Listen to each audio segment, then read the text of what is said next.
Welcome back. A group of Republican senators is hoping to break the deadlock over the budget and the sequester as they seek to find common ground with the White House. Wisconsin Republican Senator Ron Johnson is part of that group, as well as a member of the Budget Committee, and he joins me now live. Thank you so much for joining me this morning, Senator. I appreciate it. Good morning, Kristen. So how would you characterize these talks that you have been a part of, that you've been having with the White House? Have you been able to find any common ground, and if so, where?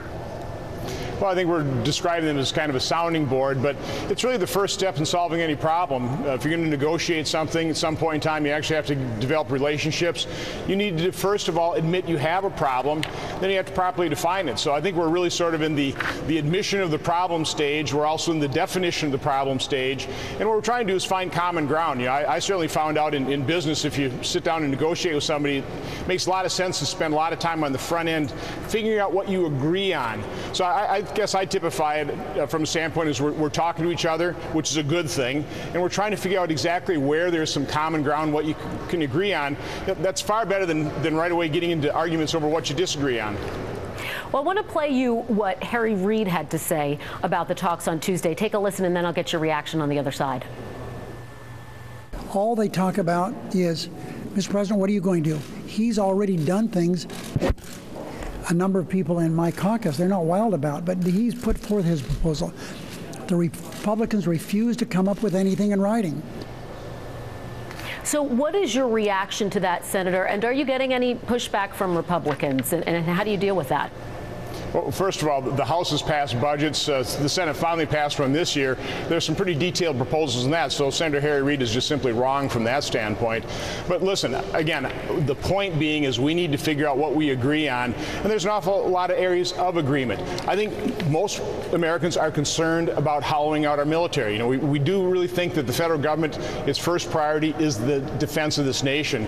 And so I think most people think that the sequester is not particularly good for our military, so we have to figure out, you know, how can we substitute some other spending cuts in lower priority areas so we can, you know, re-interject those dollars into the military so that we don't hollow out our military. Well, speaking of common ground, yesterday the president laid out what the White House is calling a new grand bargain, offering up corporate tax reform as well as investing in infrastructure and jobs. You have supported some of those things in the past, so do you support the president's proposal? Where do you come down on his plan?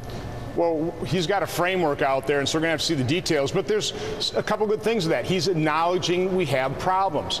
We have an uncompetitive corporate tax rate that is really stymieing investment, you know, really disincentivizing investment into jobs and business expansion here. We've got at least $1 trillion, if not $2 trillion of corporate income basically parked overseas. That's a problem.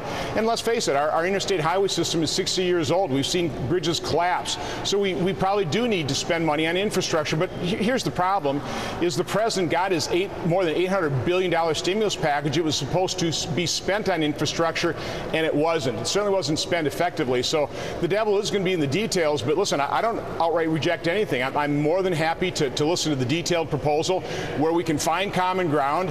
That's what the goal of this is how can we start moving toward real solutions to the very significant challenges facing this nation. I want to ask you about an idea that some Republicans are floating about using funding for the president's health care law as a bargaining chip in budget talks. Take a listen to what Bob Corker had to say. It's a silly effort. What people are really saying who are behind that effort is we don't have the courage to roll up our sleeves and deal with real deficit reduction and spending decisions. We want to take ourselves out of the debate and act like we're being principled to the American people by saying if there's one dime of funding for Obamacare, we're not going to vote for the CR.